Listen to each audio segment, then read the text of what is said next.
Halo adik-adik, kita akan lanjutkan membahas tentang struktur aljabar, tepatnya topik tentang subring atau ring bagian ya.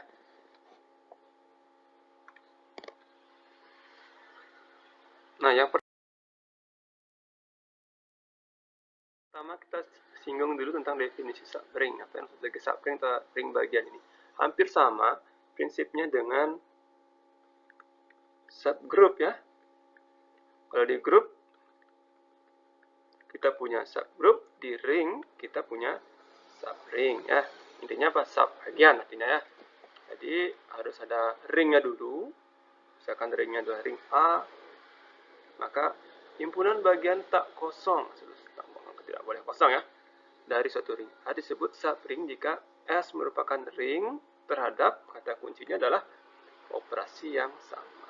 Jadi operasi keduanya, tambah dan pergandaannya, penjumlahan dan pergandaan harus sama. Harus sama dengan yang di A.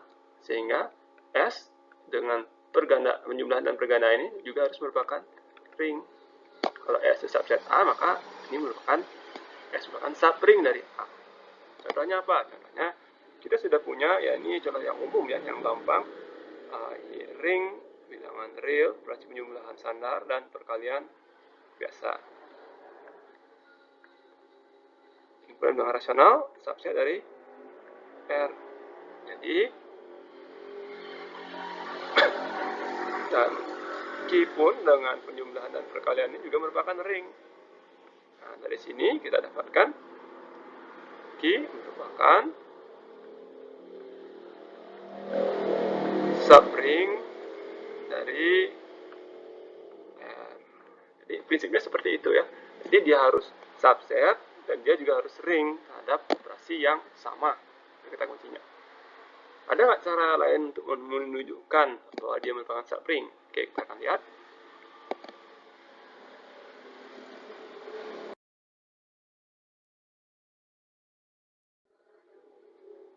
Nah, ini diberikan di teorema 41. Diberikan subring A, diberikan sembarang ring A, himpunan tak kosong S dengan S subset dari A. Nah, ini akan merupakan subring jika dan hanya jika dipenuhi dua. Ini hanya ada dua syarat ya. Untuk setiap AB elemen S, A minus B elemen S, A kali B elemen S. Nah, sebelumnya di grup kita membahas tentang A ini inverse, ini adalah inverse dari A. Tapi di sini timbul masalah ketika kita bicara di ring. Mengapa? Di ring ada dua operasi, penjumlahan dan operasi pergandaan. Kalau kita gunakan lambang ini mengacu ke siapa? Penjumlahan apa pergandaan? Nah, gitu ya. Oleh karena itu disepakati untuk operasi penjumlahan inverse-nya adalah menggunakan negatif A. Operasi pergandaan menggunakan ya. Jadi ini kesepakatan yang digunakan di ring.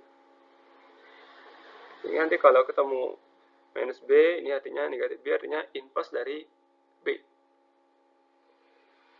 Makna dari ini adalah A. B ini sebenarnya adalah A tambah A ditambahkan dengan inverse penjumlahan dari B. Itu makna sebenarnya ya. Kemudian, jadi cukup menunjukkan dua ini berlaku, maka dia merupakan subring ya.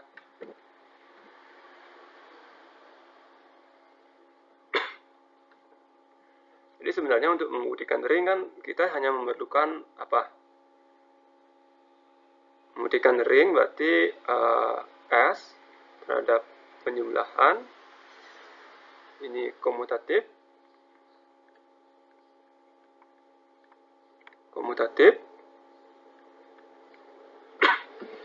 kemudian berlaku perkalian asosiatif, pergandaan asosiatif,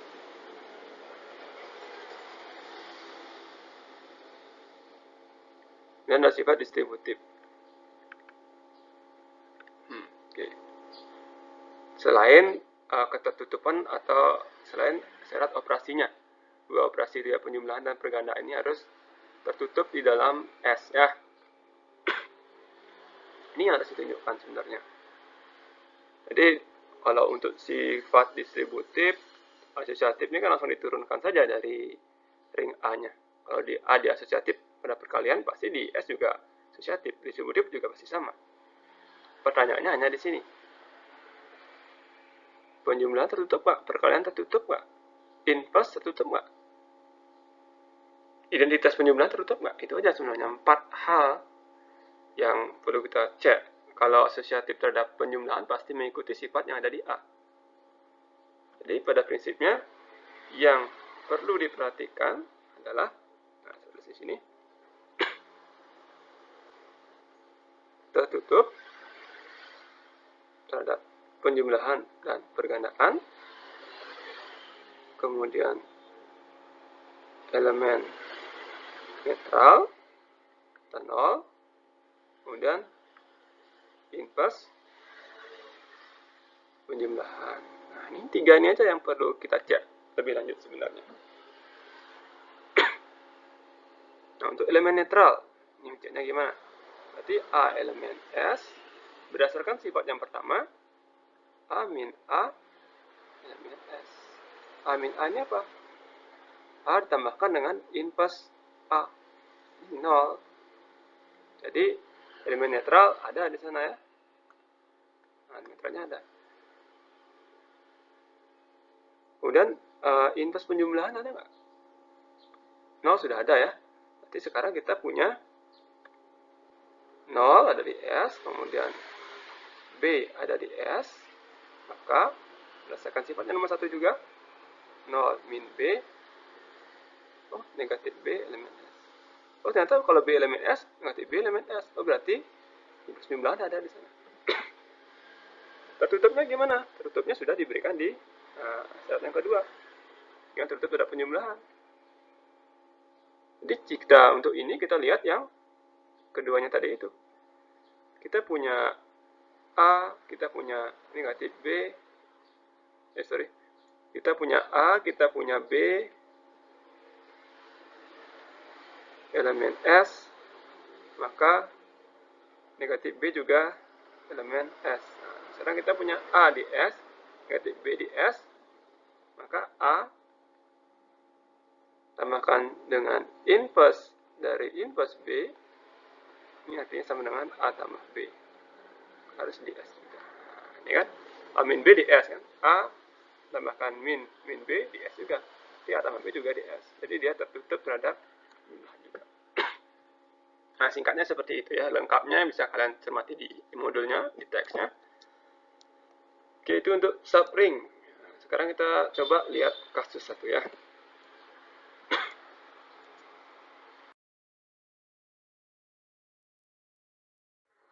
Nah, kasusnya buktikan bahwa irisan dua subring dari A juga merupakan subring. Kita akan menggunakan dua sifat tadi. Yaitu yang pertama,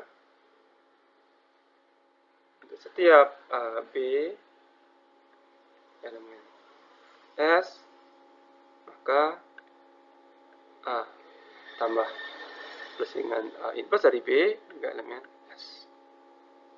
Yang kedua, setiap AB elemen S, maka AB elemen S. Ini yang akan kita gunakan untuk menunjukkan dia juga merupakan subring.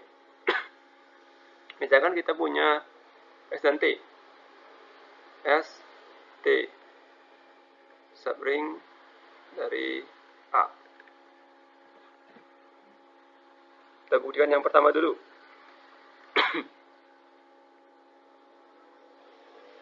Kita akan tunjukkan bukan A, S irisan T ya. Kita akan tunjukkan bagian S irisan T-nya. Jelas yang pertama dia tak nol. Jadi kita akan lihat tak nolnya nanti.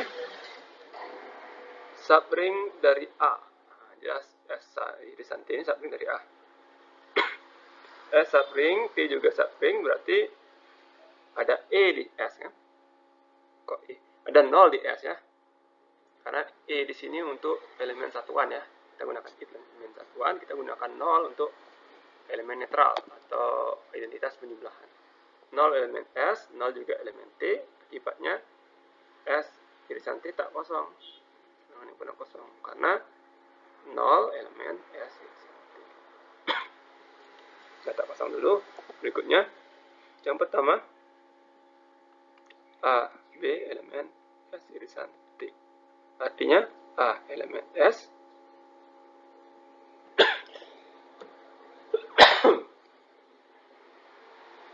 kemudian B juga elemen S, begitu pula A elemen T, B juga elemen T. A elemen S, B elemen S, berarti A min B elemen S. A T, B di T, berarti A min B juga di T. Artinya A min B ada di T. Di T irisan S. Oke, satu udah. Sekarang yang kedua. A, B elemen S irisan T. Jadi A elemen S, A juga elemen T, B elemen S, B juga elemen T. Akibatnya, karena S adalah subring, maka A, B elemen S, A, B elemen T. Dari sini, A, B elemen S irisan T. Oke, keduanya sudah terbukti. Jadi, irisan juga merupakan subring dari A. Nah, itu contoh penyelesaian kasus yang ada di e-booknya. Silahkan kalian lanjutkan untuk kasus yang lainnya. Oke, selamat mencoba. Sampai ketemu di pembahasan berikutnya.